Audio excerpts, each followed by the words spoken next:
উপস্থিত নেতৃবৃন্দ সকলকে আপনারা চেনেন, ইতিমধ্যে পরিচয় হয়েছে।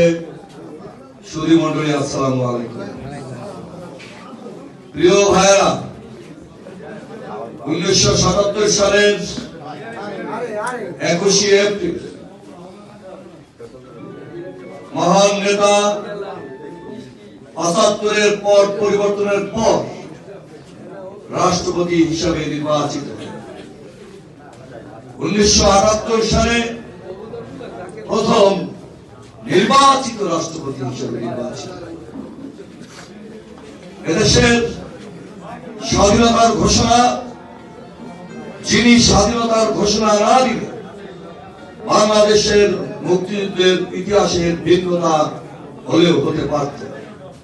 কারণ সকল নেতৃবৃন্দ সেই সময় যাদের হাতে ক্ষমতা ছিল, যাদের মুক্তিযুদ্ধের ঘোষণা করার কথা ছিল, তারা পাকিস্তান জিন্দাবাদ বলে রেড কোর্ট ময়দান থেকে বিদায় নিয়েছে এবং পাকিস্তানিদের হাতে নিজেদেরকে আত্মসমর্পণ করে পালিয়ে গিয়েছে।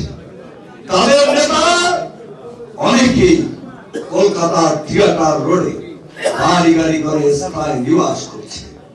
দেশের সাধারণ মানুষ 26 তারিখ শহীদ রাষ্ট্রপতি জিয়াউর রহমানের ঘোষণার মধ্যে দিয়ে স্বাধীনতার স্বপ্ন বাস্তবায়নের পথ খুঁজে পেয়েছে।